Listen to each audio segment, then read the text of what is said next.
Hello, working, I think. So, what have I been up to? Well, let's just have a look at this. This is my new spanky petrol tank, or gas tank that's going to go in. It's got its new super duper 8mm high flow valve. Here's this 6mm one, hissing in a byword. 8mm one, everybody's favourite. So that's going to flow enough gas for what I want it to do.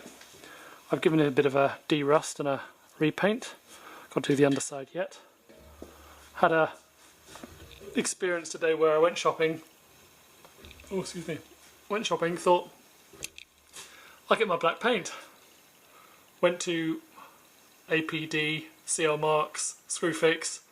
Couldn't find where I'd got it from.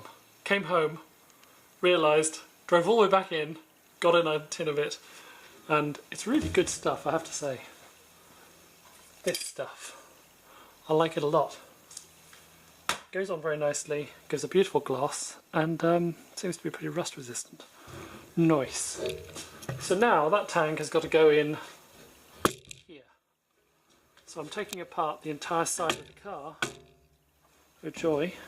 I've got to try and guess where this is looking and whether it's got enough light and whether it's pointing in the right direction, because ain't got no screen. That'll have to do. Yeah, so that's some of the screws I've taken out already. So I'm basically taking off from here all the way around up to the front, then taking out this side here, taking that off, and then that'll free me and able to pull this out sideways. I've already got the number plate off and the lights off. It all came off in one piece. So that's what I'm a-doing of. I think I may have gone a little bit overboard on the security screws. I'm not quite sure I needed to use one. I'm not compensating, honest. I'm not quite sure I needed to use ones quite as long as this. Same with the other one. Yeah, got to be careful I don't unscrew a screw that I made short for some reason and then not put it back in the right place.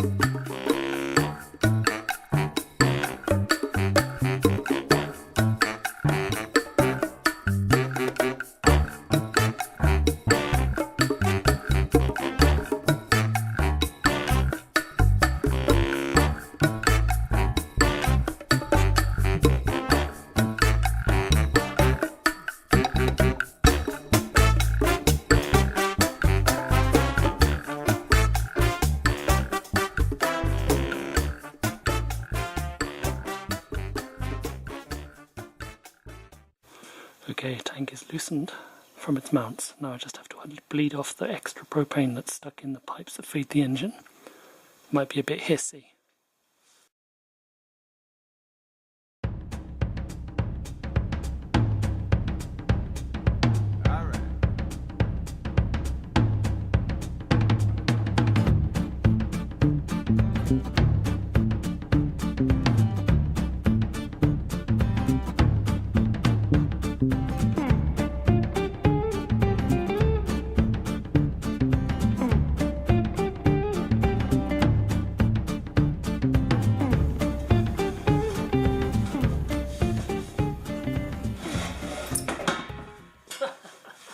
That's a spicy meatball.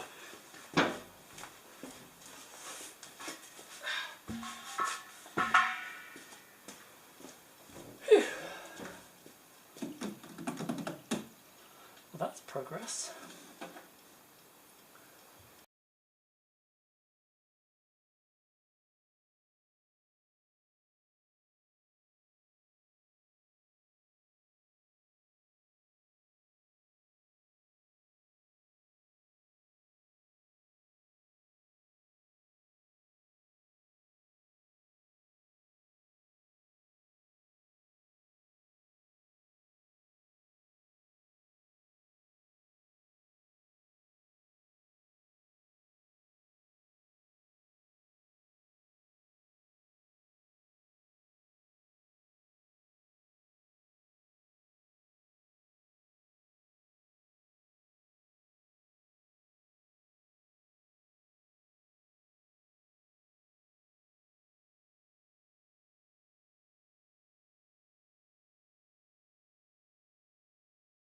to stop the tank hitting the axle, or basically the axle hitting the tank. But I've raised the back of the car an inch or two now, inch and a half. So I don't need those. So I take those out, that'll give me the room to cope with this bigger tank. Perfect. Right, I'm going to try and hoof this 100 and God knows what pound tank in.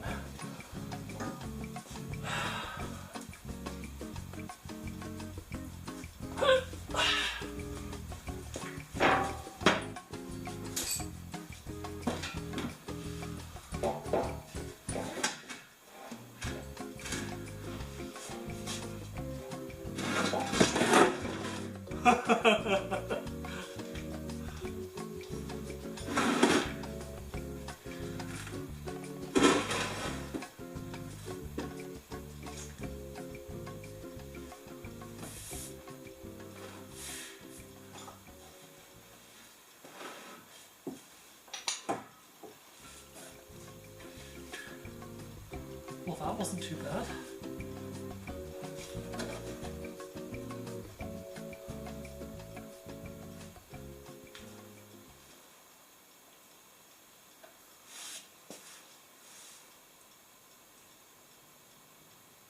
Loads of room. I might be able to get that thing back in there. Upside down. That'll be nice.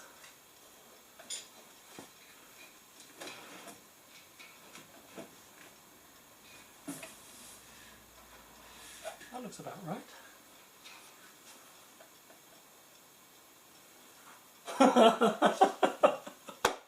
Well, strike a light. Oh, I've been worrying about that a fair bit. Joyfulness. That's the end of my day. A triumphant end. Ciao, ciao.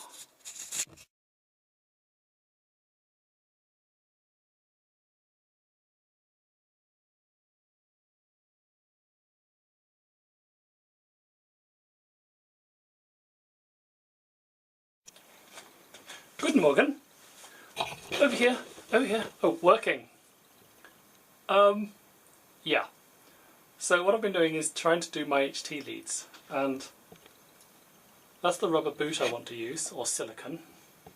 And this thing goes into it about down to there. And this is the super duper spiral wound HT lead I'm using to replace this manky black stuff from 1980 or God knows what. Now the problem is getting the boot off is a bit of a palaver, so what I've been doing is sticking the cable in the vise and pulling like a nutter on this until it comes off. Oh, until it breaks off. Which means I've got to get the metal bit out of the inside. But that's okay. So I put this bit of copper pipe in the vise. Don't know if this will be this over here. I've got to try and line this up by eye because I've got no screen. No machine, as Harold would say. Then I can drill this out a little bit. Whoop.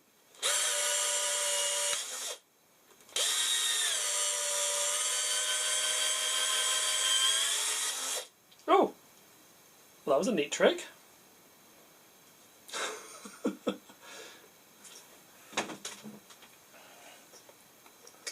Good, good, good. There we go. So that's the end I want to reuse. And it's got a little bit of, I don't know if this is focusing, it's got a little bit of HT lead stuck in it. So then I can just wiggle that apart. Then the next thing is, how do I get this lead into this hole? 8mm, 4 or 5mm. And I tried a multitude of things to do this. I tried engine oil, I tried WD-40, I tried grease, I tried washing up liquid that I put back by the sink, and none of it was any good. You get in about 3 inches and that'd be as much as you could get it in there. I tried pushing this spike in beside the cable, that didn't work. So in the end, what I came up with was this piece of copper pipe. Hopefully that's right, pointing in roughly the right direction. And then you're just going to see my elbows. No bloody good. Oh my God. Here I'm trying to get my corder on. There we go. Right, so what I came up with, and it probably won't work this time, was spooching some of that on there, some of that on there, sliding this onto here, if I can, like so.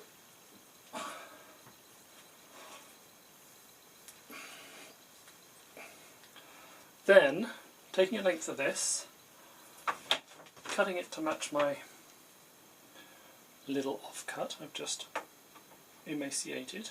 So we want what's missing and a bit folded over. So we're missing a little bit, it's about a centimetre and a bit to fold over, so we'll go for that. And at this end, we want to do the same, so we'll go for there.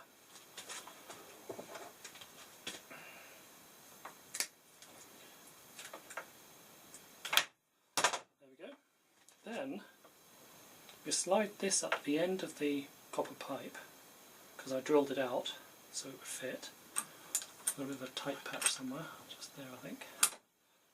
There we go.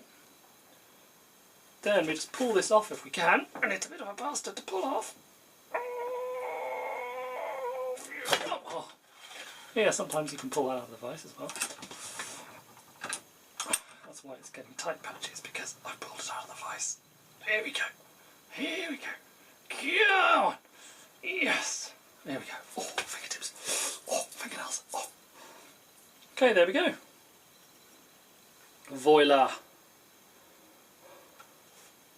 What a palaver. I might as well leave that in there. So then, we want to winkle wongle, and that might actually be pointing in the right direction, that camera. You want to just use these circuit pliers to spread that out a bit, like so.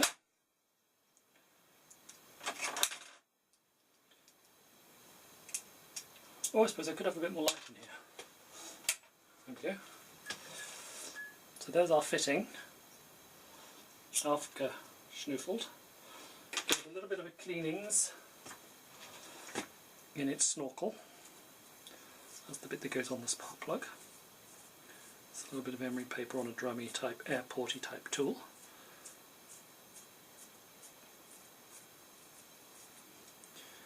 I'm imagining in 3D all the time where the camera's pointing and where I've got to put my hands, as the actress said to the bishop. Right, okay, that's that.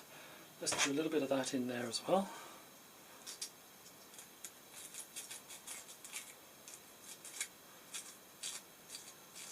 Now I was going to lash out, or coerce somebody to lash out for me, for a proper crimping tool. But in the end I've been using just some pliers and grips and things, and I'm finding that I can't pull it off. So that's good. By the way, I realise that this video is so full of double entendre that I'm not even going to bother, because I'd be, that's what she's saying, and I'd be, if you'll pardon the phrasing, right, left and centre. Oh. Okay. Notice what's inside these leads. So, that's a spiral wound, very thin stainless steel filament that runs down the outside. So it gives you good suppression of radio waves, EMFs and stuff, and it gives you low resistance. And a set of these probably have cost me, ready-made, probably have cost me about 80 quid, and that's times 2 because I've got 2 engines in case you don't remember, and a spool of this cable, and I did buy some new ends but they weren't long enough for my happiness. Yeah, that's another one. And so a spool of this was, with the bits I got, condenser for the points distributor was 31 quid the lot. So that's substantially cheaper. There we go, it's in there. Crimping with crimper.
Slide on.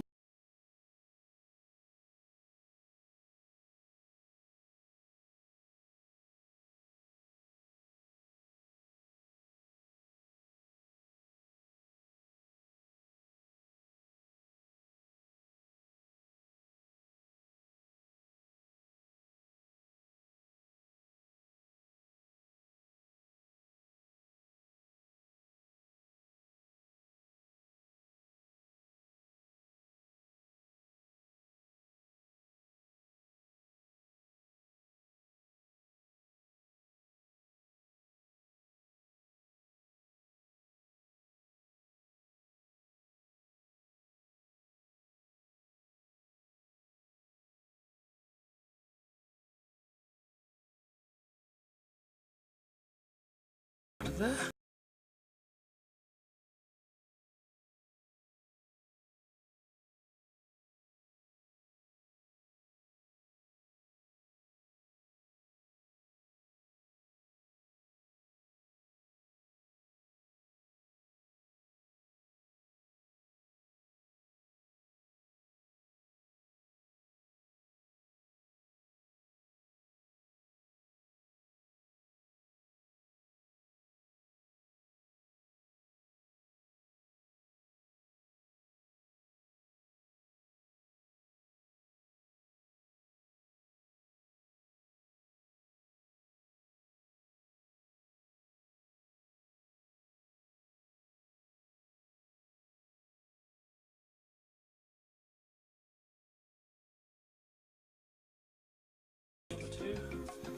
So this might be one that doesn't want to